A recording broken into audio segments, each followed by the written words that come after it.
Hi, everyone, and welcome to Damn Parenting, your English speaking parenting podcast from Amsterdam. And as always, we're your hosts, Maren and Eva. And on this episode, we will hopefully demystify one of the most asked questions in all the pregnancy groups, be it on Facebook or WhatsApp or personal chats. Experts arriving here in the Netherlands, and they're hearing the infamous word Kraamzorg. Da-da! What is this? And before you go down the Google hole, we have prepared a full episode where we will define the word, where does it come from, what is the whole history behind it, but more importantly, of course, what is a Kraamzorg, how are they trained, what goes into their training, and what are their actual tasks they have to perform when they come to your home. And in preparation of this episode, of course, Eva and I had a talk about our own experiences and already discovered that we had very different experiences, both of them great because they were both tailored to our special needs that we had during the Kraam period, which is the first 8 to 10 days after you give birth. And in the first chats, yeah, Eva, you remember, right? We were like, this is what I got and this is how it should be. And I understand why everyone is demanding this because I got it and now I see it's possible, right? Yeah. And you were like on the other spectrum. I was very much I got minimal and I got sick too. So I had a very, very different experience. And when I read all these texts and messages about, well, this is what a Kraamzorg is going to do for you. And it was like, it's this imaginary Oma who's coming in to cook and clean and bake for you and take care of the baby and you're going to sleep. And oh my God, you're never going to want this Oma to leave. I think I even remember people posting pictures of their Kraamzorg being like, this is the most amazing person ever. And I remember thinking, I didn't get that. Yeah. And I was really like, I can only imagine there's other people out there who've had kids and, you know, who are feeling like, I didn't get that either. Like, what did I miss out? And so that was one of the highlights of making sure we get this podcast done correctly. And this specifically, these episodes that we're doing with verloskundiges and these Kraamzorg, where we want to get to the basics and go, what are we to expect? And who are you? And what is your journey? Because this thing does not exist anywhere in this world. So please explain to us what to expect from you. But also it's a case of, not to set these unrealistic expectations from all these stories that people are providing on these social platforms. Yeah, and when we did the interview with Laura, who has over 2 decades of experience being a Kraamzorg and being also in the management of a very big Kraamzorg agency, so she really is behind the scenes, involved in the planning and also involved in the educational part of Kraamzorg whole sector. We really had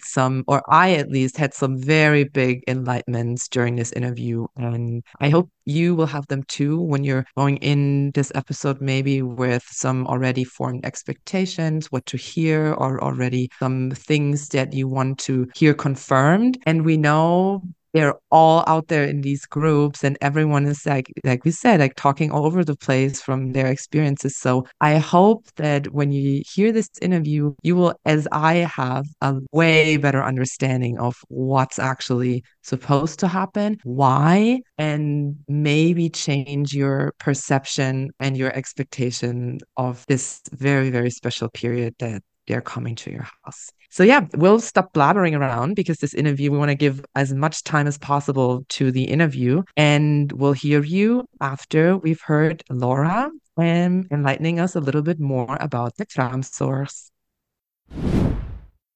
And with that, we're going to say welcome, Laura. Thank you for joining us. So first off, let's get started. And why don't you tell us a bit about your actual professional career in the Kraamzorg sector? Well, hi, thanks for having me at first. My name is Laura. I started out in this profession as a registered nurse. I did the schooling at the Millennium 2000. And then after about 10 years, I decided I want to do more for more nurses. So not only for the families. So I did intake conversations, planning, team coaching, team management, all the way up to being the director of a maternity agency. So, and here I am now trying to spread the word.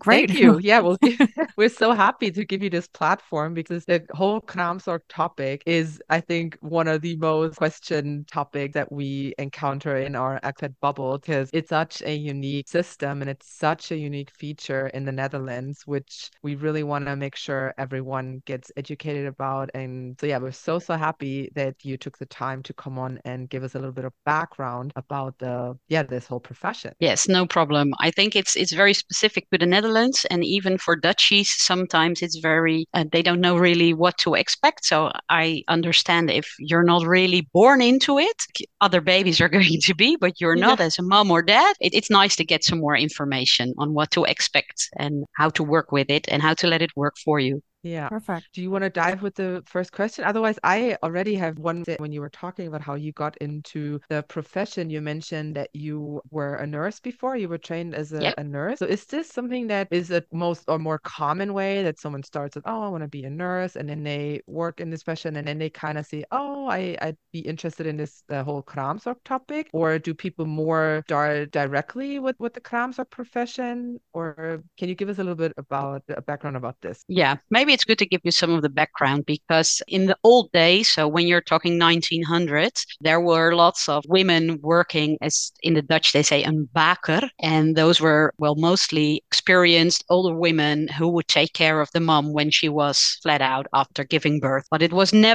always based on tradition and hearsay and what people thought was good for them. And around 1950, there was about 5,000 nurses registered, and it also became more of a profession. And now there are almost 9,000 nurses working in this profession, but only since 2012 there has been a real registration model for maternity nurses because it was never a very protected profession, not like a nurse in the hospital, for instance. So we're very happy with that because we have to do with mums, dads, babies. So it's some serious job and you have some serious responsibilities. And also the study changed. There are different ways to become a maternity nurse. I'm just going to go it all perfect. flat out on you. Amazing. Yes. Perfect. And That's what we want.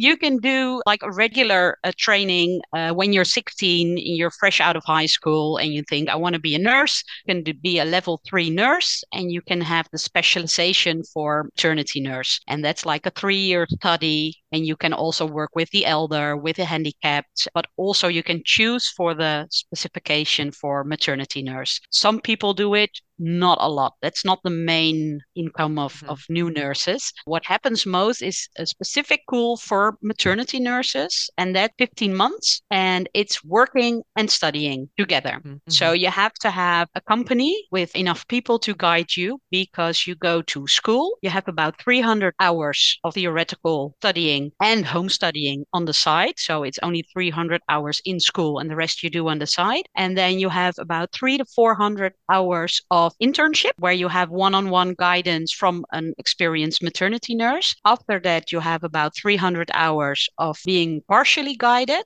So that can be every other day or once every week or by phone, by video, depending on how far along you are. And then you have about 300 hours that you work independently, but you have the backup of your colleagues and firm in the company. But you can only do the independent work if you passed all your theoretical exams. And then you also have to do 5 guided births because, we also provide assistance during birth together with the midwife. And you have to do 5 births together with a certified maternity nurse before you can do these on your own as well. A long way, which is great. Great to hear.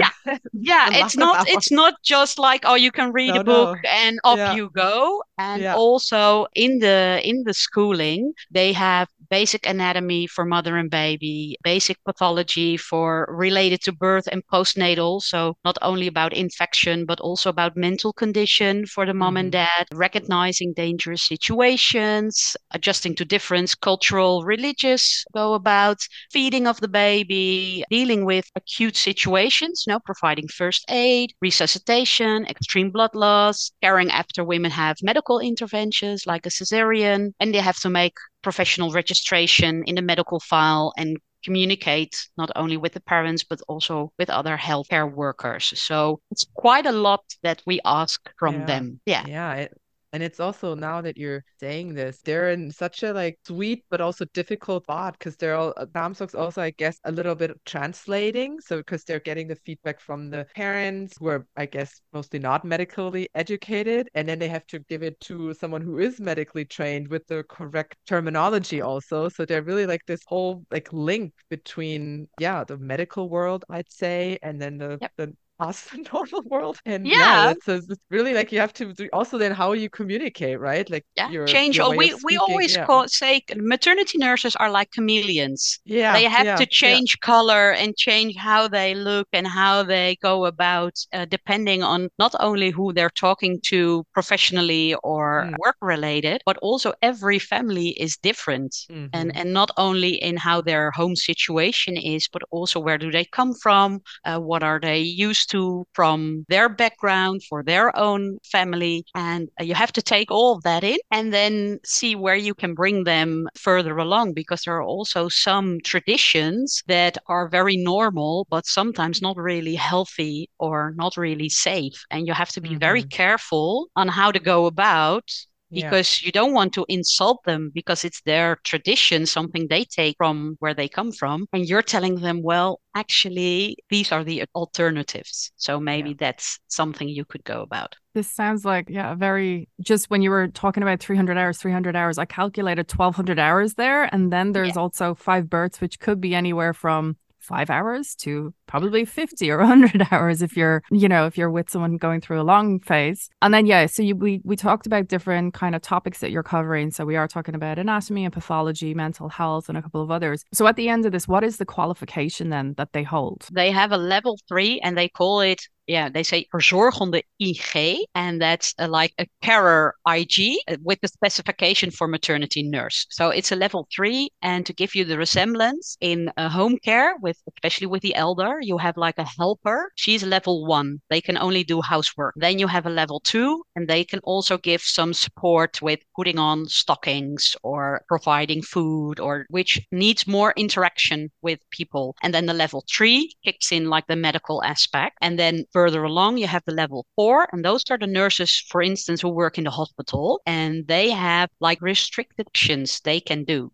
like blood withdrawal, putting in an IV, and that's really the things that you see in the hospital with ill people. Because we say, as a maternity nurse, we usually don't see sick people. Yeah. You can have some complaints and things that are not there, but not really, really ill that you have to be in the hospital. And that's the level 4, and then further along up, level 5 is like the midwife, and then level 6 is the gynecologist, and that's like the staircase on how also the responsibilities around well-being are built up, because we have midwife is fully responsible for the well-being of everybody, and we just do the signaling, the checkup, and we can let her know, just as the nurses in the hospital let the gynecologist know. They do the checkups, they do all the daily work, and if they think something is off, they inform the doctor. Wow, that was a 3, 4, 5, 6, and 7. Okay, that's quite a clear guideline, Yeah. basically. Yeah. So Clear responsibilities. Yeah. Yeah. yeah. Also for responsibilities, yeah. Is there somewhere that we should be like we can go to check these qualifications? Like, is this something, or is it just a case of like these are standards, and to be working in an agency, you have to have these already? Is there? I'm just wondering if there's something that we're meant to do actively on our side as well. Well, you shouldn't have to, Mhm. because there is like a knowledge center for Kraamzorg. They call it KC,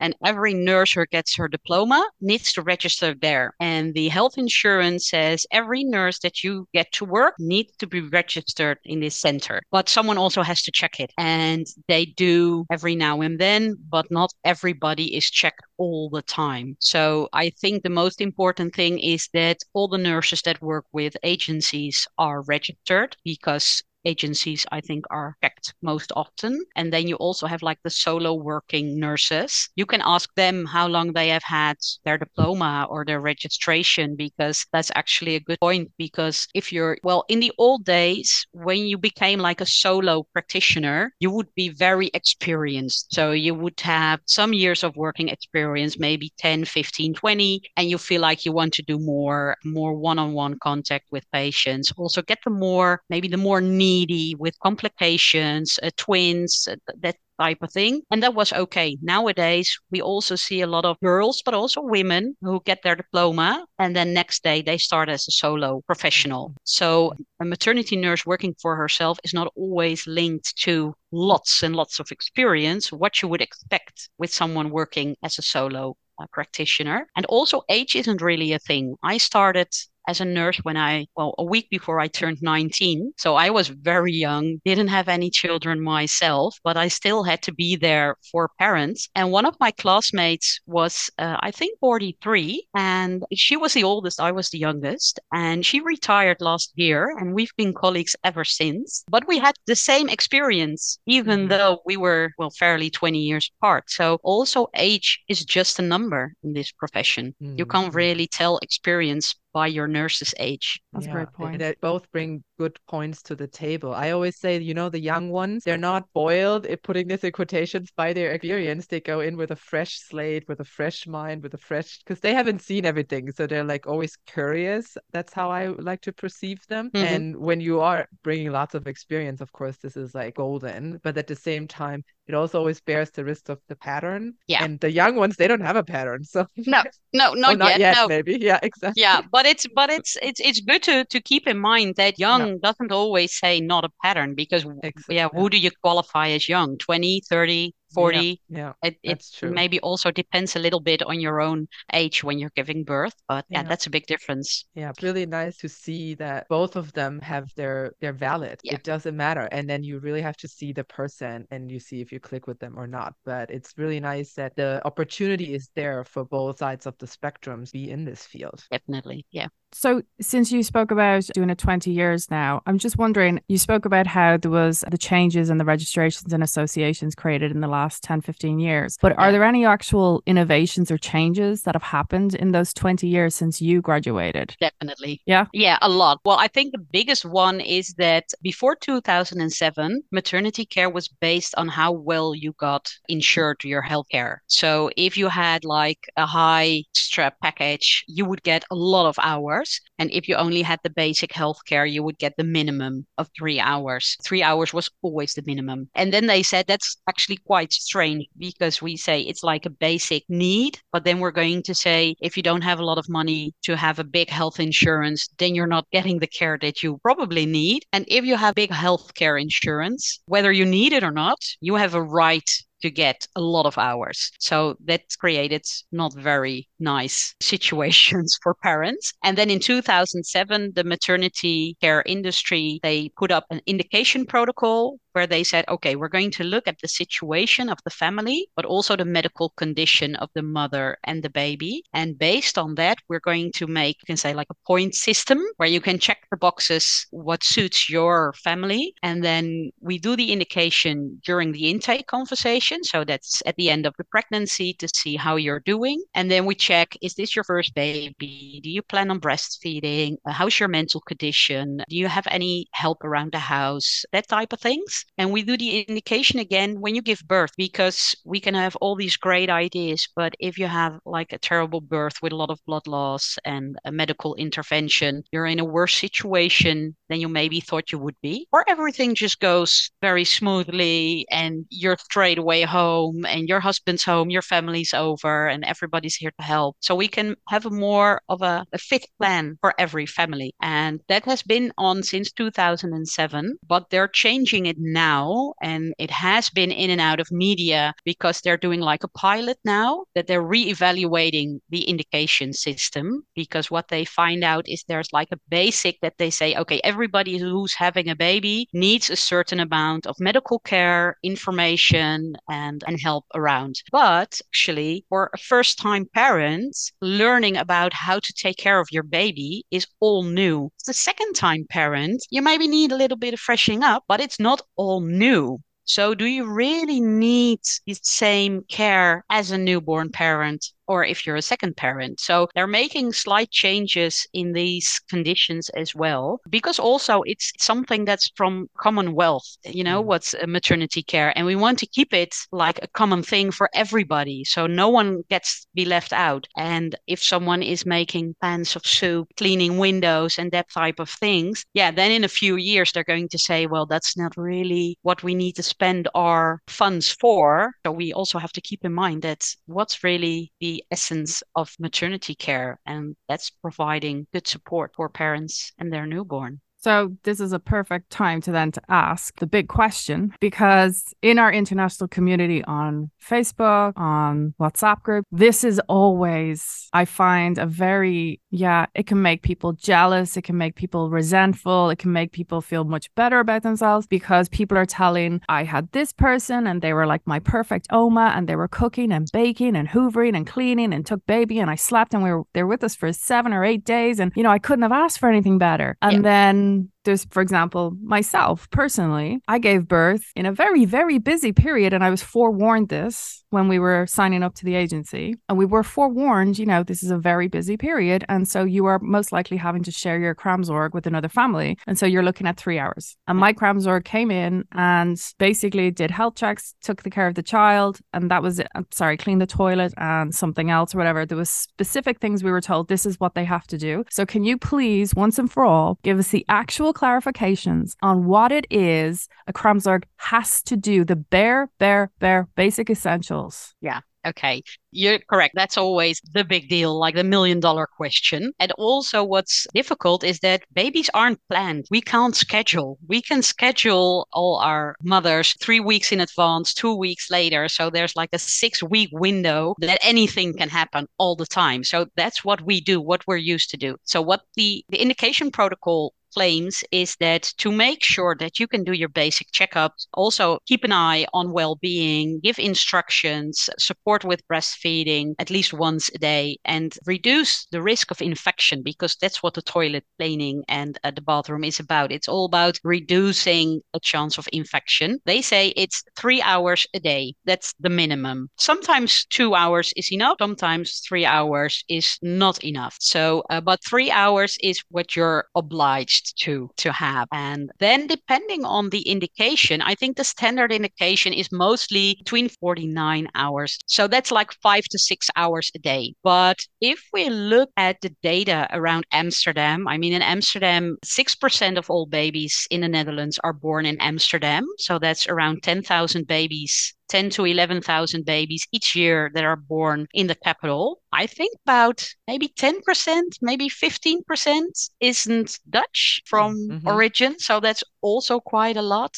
I think the average is about 32 hours that people receive of maternity care, because if they give birth in the hospital, mostly the first day they're going to be there. So then that day is reduced from maternity care from the 8 days. So then you have like 7 days left. Well, if you have like 5 hours a day, that's 35 hours. But also now, in the old days, when maternity nurses started, the man was at work and the women were at home, and they did everything. They took care of the kids, they did the house, the cleaning, the cooking. But now with feminism and women becoming more independent, equal rights and everything, the women aren't always the one keeping the house and everything together. So it's also not very common for maternity nurse to step in and to take over everything, when that wasn't what otherwise we're going all the way back into all our rights and quality that we have reached now as women. If we're going to say, well, I'm flat out on my bed, someone has to kick in. No, I mean, fathers also now have parental leave a few weeks, and also they need to be involved in raising their child from day one, and not thinking, oh, the maternity nurse is here, I'll be back after a week and see what goes on. You want to have them around and see what it does to a woman who just gives birth, with the hormones, with everything, and also connecting with the baby and forming a family. I mean, you have been friends, husband and wife and wife, husband and husband, whatever you feel comfortable identifying with. And all of a sudden you have a new role as parents, and you have to get to know each other again in the form of being a parent, because there you also have maybe differences or that type of things. So well, you have to do it together. It's teamwork. Yeah. So the Kraamzorg is kind of like the team coach also for Yeah, the yeah, parents. yeah. Yeah, Yeah, it yeah, is. yeah. And I think also that parents are sometimes so insecure about if they can do it themselves. And we Mm. should reinforce them more that even if we're going to be there 8 hours a day, you can do it yourself for 16 hours. And the baby won't die, and you won't die, and nobody's going to think you're a bad parent. You're just taking care of your child. So Mhm. if it's the quantity of hours, if we give the suggestion that if you have 6 hours or 8 hours, that's going to be good care. I think that's not fair. Not fair to nurses and also not fair to parents. Yeah, we've talked about this before the interview, this whole concept of this learned helplessness, right? Yeah. So we don't think that we can do it. Oh God, the nurse is here. Okay, okay, okay, okay. I don't need to think of it. She will show me. She will show me. But then we unlearn to listen to our instincts, and Yeah. everyone is raving about the mother instinct, or the parent instinct, or whatever. And then all of a sudden we don't remember this. Like, oh, but I do have, at least I can speak for myself. I did have an instinct. Okay, how should I hold the baby, or how do I bathe it, or like I needed just some safety adjustments where it's like, okay, this is safe, this is a safe process. But then I felt confident. I really can say that my Kraamzorg really always encouraged me to be confident. She says, you can do it, and I'm here Yeah. to watch you, and if I see anything that's not optimal, I'll step in, but you try it first, and then I can see where the level is, right? And it's also it's quite common. I mean, nowadays, the age we're living in with all the internet and all the online advice and parental groups and WhatsApp groups and Facebook, Instagram, TikTok, I don't know, wherever you can find your information, there's always someone who learned differently or Mm-hmm. someone who was told differently. So we know a lot, but by that, we know nothing. So Mm-hmm. we have to Mm-hmm. get back to like this basic sense. And for some people, that's difficult because we have the people who have like golden hands. You know, if their eyes can see it, their hands can make it. But we have also people who are very much in their brain and in their mind. And know those are the scientists and the researchers. And if you tell them, go with your feeling, they're like, where do I find it? What book? What page? Where do I find it? So we have to be respectful of parents Yes. learning from their brain. We have to give them clear instructions, but also give them the confirmation that I've given you the instructions. Now you're going to do it and you're going to be great at it. Yeah. And on. And for the people who are not really, well, necessarily working with their brain, we have to let them do it because they will feel their way around and they will see if their baby is looking uncomfortable, that they have to do it slightly differently. And I think one of the biggest examples I always had when I was a nurse was parents always find bathing very, very scary. So I used to say, okay, what's the worst that can happen if you put your baby in the bath? Yeah, well, maybe he will drown. And then, how would that happen? Well, if he slides off my hand, yeah, you're going to leave him there? No, no, no, I'm going to pick it up. So, okay. So he slides off your hand, you pick him up. Then is he going to drown? No, no, no, no, no. And just Mm-hmm. by also Mm-hmm. talking about those fears, maybe irrelevant fears, they can see that it's nothing to be scared of. And it's good to be aware and to be on the lookout, but you shouldn't make it more difficult than necessary. Previously, I had spoken to Laura and we were having a chat about what we were going to talk about here today. And one thing she said, I was typing away on my computer as she was talking because she was a real source of information. But she actually used, it was a kind of a phrase, excuse me if I got this wrong, but I was typing away with one hand. It said a good quality of a Kraamzorg is so that they're able to leave you. So that the whole thing is they're giving you the knowledge, the confidence. They were sharing that on you so that they're able to walk out that door and you're going to be like, I got this. Yeah, we have a strange profession. We are meant to be unnecessary. Mm-hmm. Mm-hmm. Actually.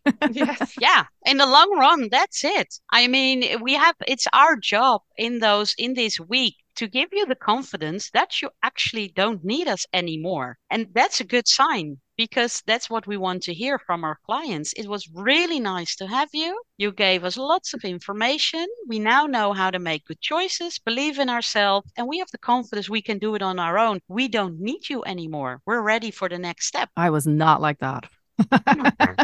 That's my truth. Yeah, yeah. Now, and sometimes it's difficult, and that's why they're also looking into now. It's very tight. You have like 8 days after birth, 10 at most. They're now looking into, can we make it a larger period for 6 weeks? Because we know that between the second and the fourth week after birth, most women stop breastfeeding, and we think it has to do because it's breastfeeding is a very difficult thing. It's very natural, but also is walking, and we as human we don't get born walking. We have to learn by falling down and getting up and having some bruises and some cry and getting up. And eventually we know. And then we can do it for all of our lives. But also with the breastfeeding, if you have the guidance and you have the support and someone cheering for you or giving you help on where to find extra assistance, then it's easy to keep trying. But after 8 days, mostly the assistance fades away. And then if you're not sure on how to reach out to a lactation consultant, or maybe within your family, you're not really on the same page on if you should continue or not, you feel peer pressure. Yeah, well, if you could have someone like a maternity nurse then to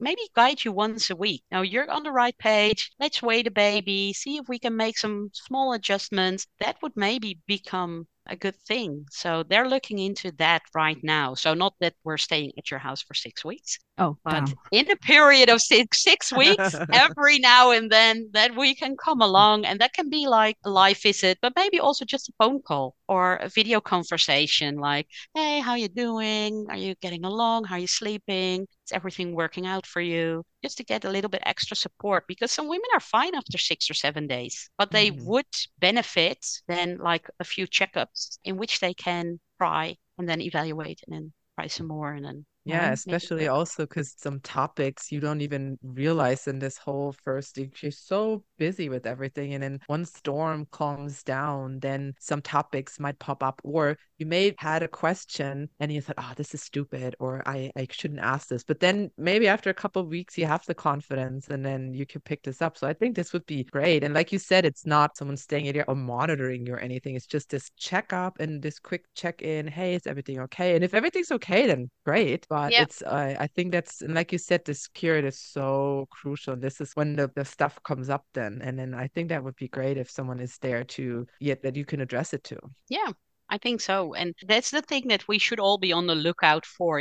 How can we make it benefits as good as possible for newborn parents? And it's very easy to say that's bad and that's good, but it's Mhm. always from your perspective as an individual. There's not really one standard that you can put out on all families, because so many differences in giving birth, in the house situations, financial situations, how you're located, family, anything. So Just to circle back, so we were talking there about the lactation and, this amazing 6 to 8 week period. Like, I mean, if that came through, I think that would be a massive benefit to many of us out there. When you train to become the Kraamzorg, I remember reading about some people who were like, well, my Kraamzorg is a lactation consultant, and whereas mine had to hire in a lactation consultant to come in. So I was just wondering, what specialities of extra training can Kraamzorgs actually go under to actually, what are the added benefits or added courses that they're going to do that are out there? yeah. Well, I think it's also good to know that if the maternity nurse is registered after they get their initial diploma, they have to re-register every 4 years. And in these 4 years, they have to do a certain amount. They have to do like 40 hours of study, so 10 hours each year to keep registered as a maternity nurse. And there are a few things that are mandatory. That's like first aid, acute situations, resuscitations, and also supporting of feeding, breastfeeding. So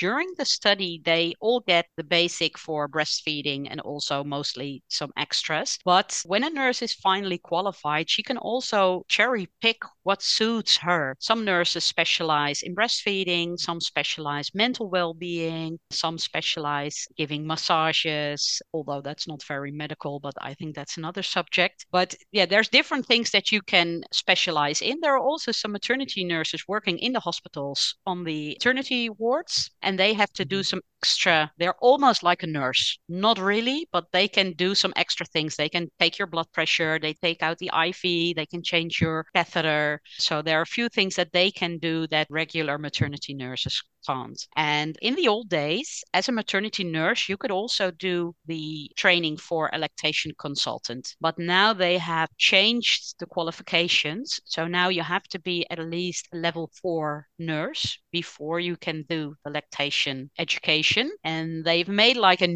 new education for like, then you're a breastfeeding coach. So that's what you can do as a maternity nurse. And yeah, some think that's interesting, some things that's nice to do. But I think it's a good thing to make the difference that not all women need lactation consultants. You know, lactation consultants are really specialists when it comes to breastfeeding. And in a regular, normal situation, every maternity nurse should be able to give you the best of care surrounding breastfeeding. And only if there are things going on that's really specific, well, not always medical, but really specific topic, then you should get a lactation consultant in. So, and it's also where, you know, with a maid, you said it very nicely about not creating independence, but having women think they can't do it on themselves. Yeah, Is learned helplessness. Yeah. yeah, learned helplessness. Yeah, great.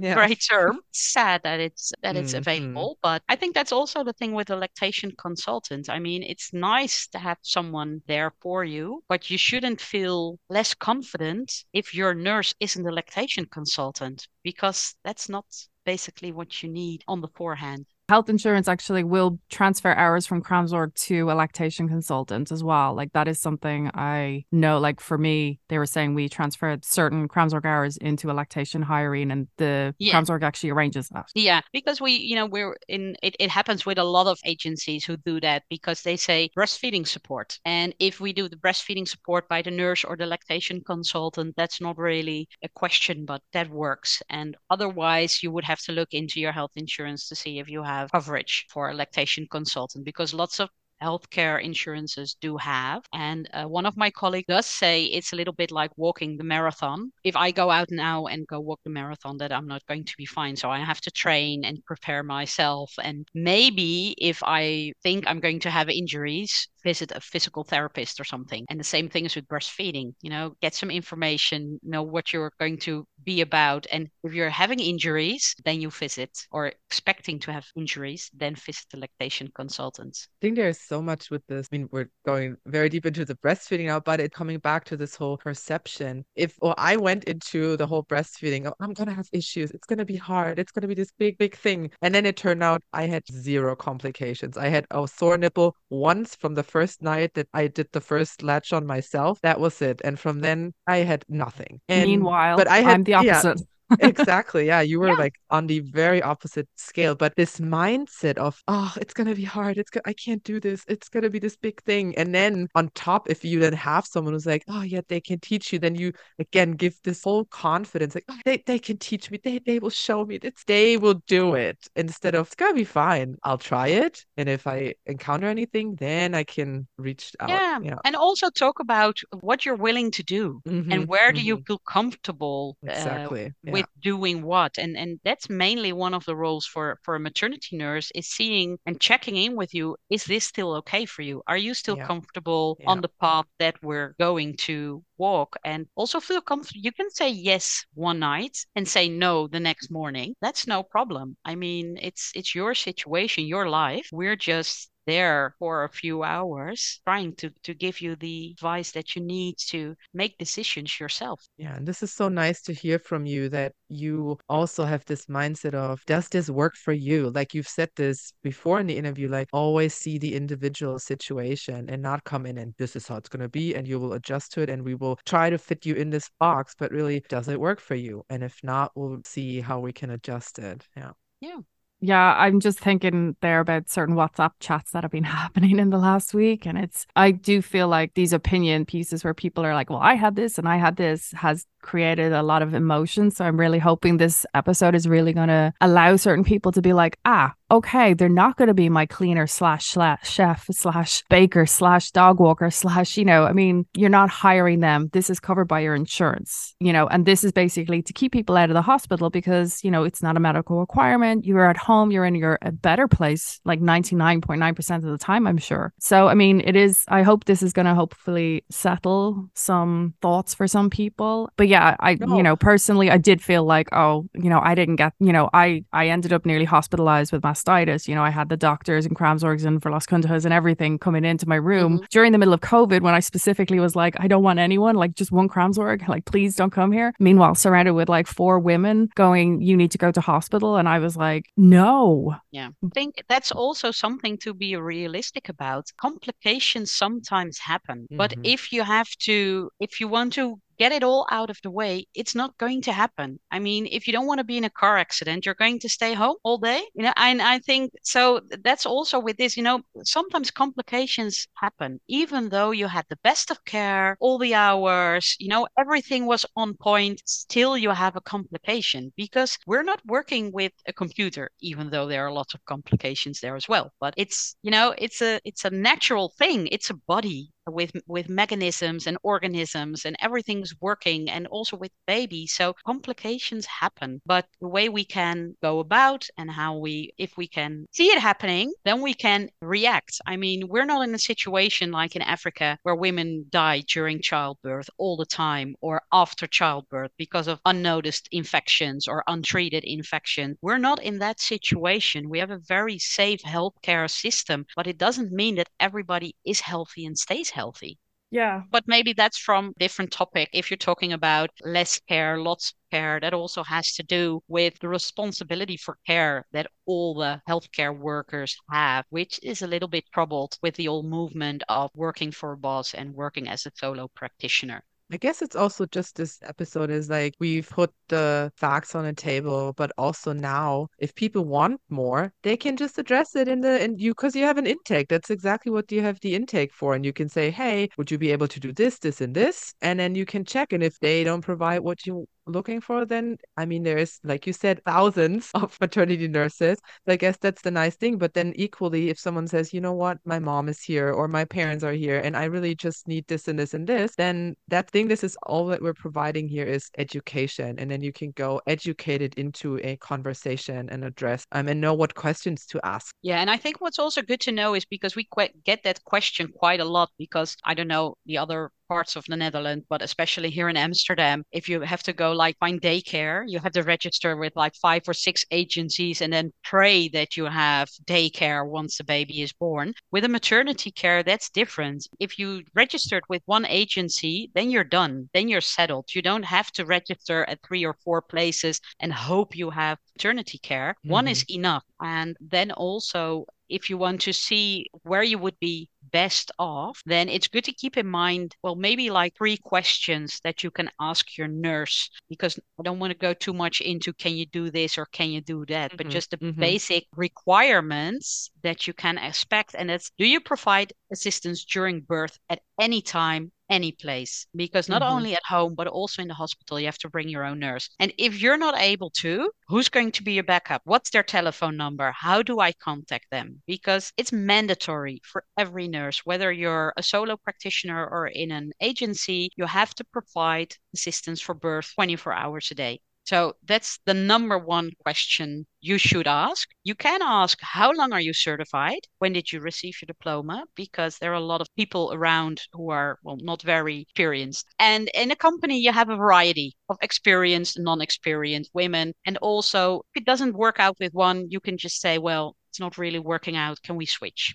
And then you can get another nurse. That's no problem. And well, this is a bit of a social question, but could ask company or the nurse that you're going after is, do you spread care equally on parents in need? So what you hear in the app forms is, oh, my nurse stayed around for 8 hours and oh, I only got 3 hours of care. And that's always a difficult question, because if you're in the situation of receiving 8, you're going to be like, I'm comfortable, I'm fine. Yeah. But as all women together, should we think that's fine? Or should we think, well, maybe the mother on the other side of the street who's getting 3 hours should get a little bit more, and I can do with a little bit less. But we have to do some mirror work then. That was the other question I had. I recall that when we start, so on the first day that they come in, it's meant to be, should I say, and I'm putting this in quotation marks, 8 hours. And then the second day would be 7 and the third day would be 6. And that's the way I was introduced to it, as we'll come in and we'll see how you're doing. And this is the intention. But the whole idea was, again, the whole blessing of, you know, the whole idea of the Kraamzorg is you're not meant to need them at the end of the week. So that's why they were saying, look, we could start with 8 hours, but the whole idea is we're going down to 3 hours by the end end of the week. Yeah. Is that a standard? There's a lot of variety in different agencies on how they work, and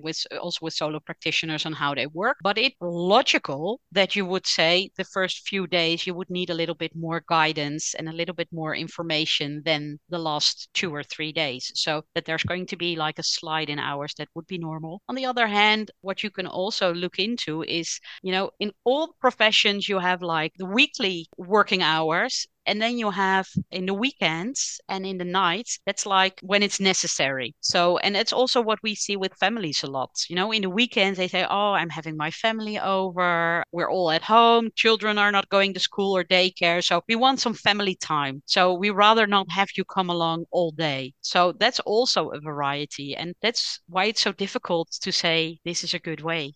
Because there are so many ways that you can fill in and balance those hours. Because sometimes women feel they're doing fine right after birth, and then breastfeeding kicks in, and they have like these big, painful boobs, and they're like, oh, I can't sleep at night. Can you please stay here and let me rest? And then all of a sudden on day 4 or 5, you would need some extra hours. And that's always challenging for the planners who need to make sure everybody gets the care that they need. But yeah, that's the business we're in. So I just want to then touch back on a previous thing where we were talking about the agencies versus solo. You had actually mentioned about, some solo people can come straight out of education. They could also be equally working 10, 15, 20 years professionally. So when you're actually looking at this, for example, for an agency, how do you plan who you're sending out? Is it a case of you take into consideration like a cultural or a language, or, is there something like that you plan? Yeah, most agencies know what type of nurses they have around. So they know all the specifics, like how are they trained? What do they feel comfortable? What are specializations? What languages do they speak? But also, do they have allergies? I mean, some nurses are allergic to cats, and lots of families have cats. So we won't be able to put them together. Some people are scared of dogs,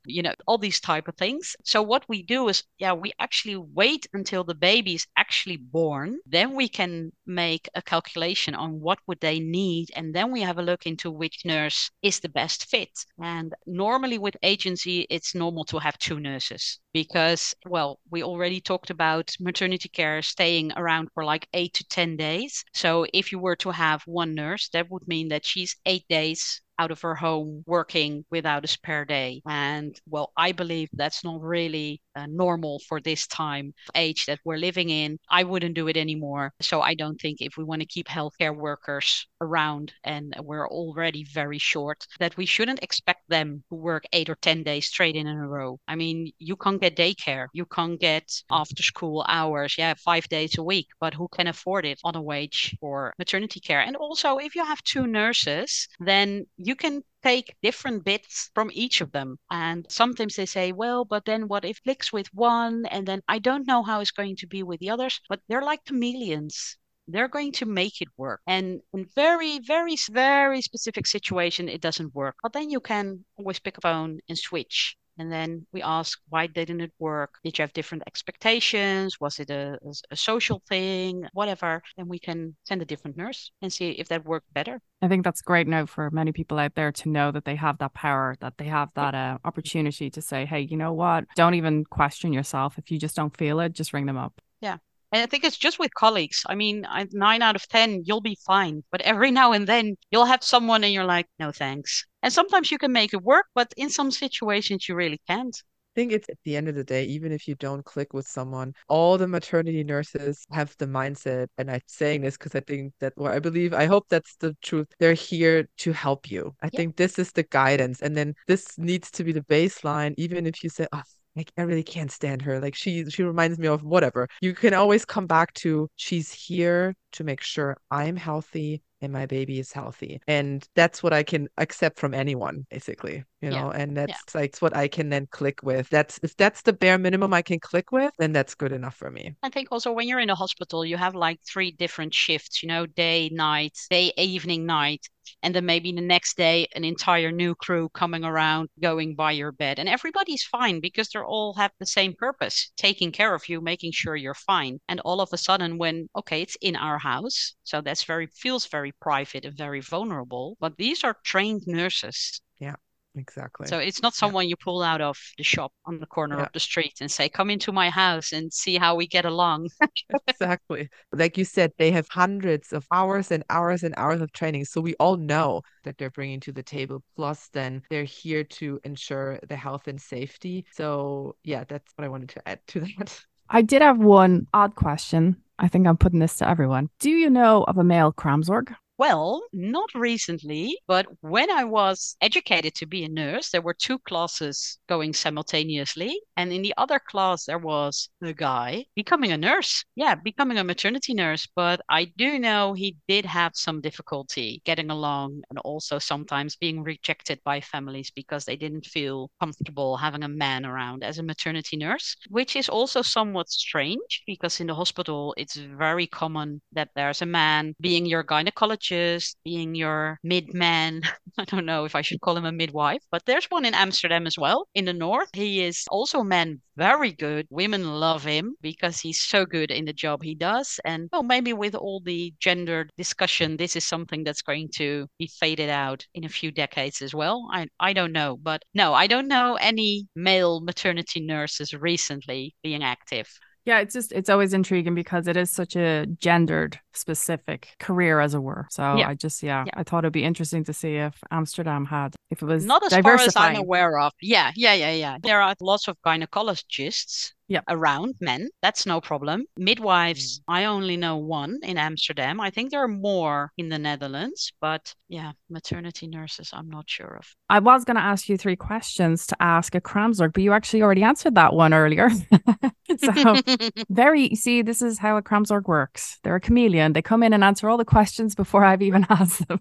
Now, but also, I think it's also, you sometimes don't know what you need to know. You don't know what you don't know. And I think also being a foreigner, it's very common to have medical assistance all the time. So if something's wrong with your child, you want to go to the pediatric. But here, that's not very common to go straight away to a pediatric. First, you go to your GP, and then, if necessary, they can transfer you along. So if someone here calls and says, I need a GP for my child, then we don't want to give them a phone number for a GP. You say, well, what's going on? What's the situation? And then we can know, are they asking now the right question, or do we need to transfer them to someone else? So it's also, you have to listen between the lines. It's not only about reading between the lines, but also listening between the lines. And that's also something a maternity nurse should do. Until women finally learn to speak up totally. We have to listen between the lines. Very true. I think you've given a great in-depth. All corners have had a light shine on it here on the actual topic of Kraamzorg. So we're hoping every listener is able to take away something, feel more confident, more empowered, knowing that there's certain things that they can do. If they're not happy, they can ring up, certain questions that they can ask, how the system works, who these people are actually going to be coming into their home, how trained they are and whatnot. So Laura, thank you so much. Thank you so much for being part of this and for shining a light on all this for a lot of us. And for, like, I learned still new things here today, even though I had my Kraamzorg 3 years ago. Yeah. So thank you again. Greatly appreciate your contribution. And hopefully this will really make an impact to some families out there. I hope so. I hope so. It was a lot of fun being on. It was my first. So I hope more to follow because I think there's a lot of information we could share to all different types of parents. And well, I hope they get some new information and what you said, feel more confident and reassured that they're not letting complete strangers into their house, but some really qualified, good people. Yeah. And I think all of the world should be in envy of the system that we have here in the Netherlands. Definitely, yeah. Well, that was a highly educational episode there with Laura, who could have gone on. And I mean, we were trying to keep these episodes as realistic as possible when it comes to timings. And Laura herself said maybe there's a few more ways we can discuss Kraamzorg and different topics in the future, because it's a very unknown profession for many of us. And, you know, we should be highlighting these unlightened areas that we need to figure out to explain more to those of us who are about to give birth and who need to know what to expect. Yeah, and especially also because this topic is loaded, like I said in the intro, loaded with so many different opinions and so many different experiences, because we're all individual and every birth experience and postpartum experience is so individual and different that we can only get these markers. Like she said, this is the minimum that you will get, full stop, like period. But then everything on top or everything extra is an assessment of your individual situation. And when she said that, it really, like, my brain was like, oh my God, okay, now I can see this whole topic differently.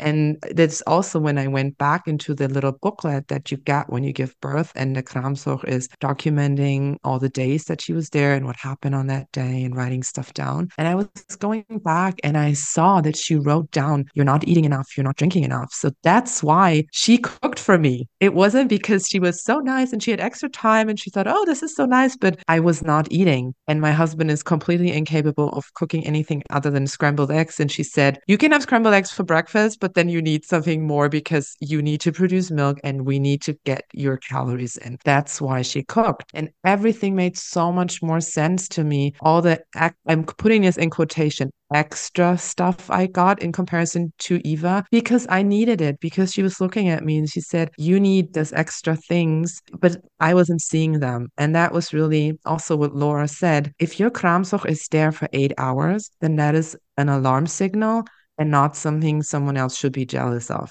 Everything you're getting is because the Kraamzorg sees this is what you need. And everything you're not getting in quotations is because she doesn't see the need for it. Yeah. And if you still feel like you should be getting this, then talk to them, tell them, or ask them, oh, why, or could we arrange that this and this happens? Or I have a question about that. Or should I be doing this? Like, ask them, talk with them. They're not robots. Go to them and tell them. Then it opens up the conversation. When you explained about how you were having someone cooking for you, I mean, I did not have that, but I was on the other end where I ended up having an extra few days of the Kraamzorg, which is an extra 2 or 3 days, but it was only because it was either that or I was in hospital. And, neither of them are actually anything to wish for. I wanted some time with my child, newborn. I wanted to be in a very loving, cozy, gezellig, as the Dutch say, period with my child. But so everyone has a very, very unique experience. And it's also down to if they're an agency or if they're an individual, like practice as well. So we really hope we hope this has actually highlighted those of you who are going to have a Kraamzorg. Maybe you're preparing for questions that you might want or to figure out what to expect. And equally, for those of you who've maybe even given birth and have had a Kraamzorg, maybe this actually might give you a peace of mind and some peace within that maybe you felt having read other people's stories that you're kind of going, actually, you know what? Then I did a good job and, I made it and I got what I was meant to get. Yeah. And really like the realization of, wow, it's really 100% tailored service to what you need. And like I said, I just had this realization the second she said this. And then I went into my Kraam book and I read all this stuff and I was like, oh, okay, that's why. So always reflect on what was the situation for me. And then you might understand why there were certain things or they were not. And equally, for those who have shared their stories about having these amazing people in their lives of Kraamzorgs or those who felt cheated out of it, just to give you a bit of perspective, to kind of take it with a pinch of salt and to maybe then understand maybe these people were really needing it. And for those who felt cheated out of the system, maybe they're actually the lucky ones out of this. Exactly. And with this, we hope this was a interesting episode for you as well as it was for us. And if you like this episode, then please make sure that you give us some stars on Spotify, share this episode with anyone that you might think this is a good resource for them. And hopefully we were able to shed a light on this topic. This was the opener for the upcoming series that we'll be running with different Kraamzorgs all over the city, where they will have a short minute to introduce themselves and maybe also highlight their specialties, because there are some Kraamzorgs that specialize in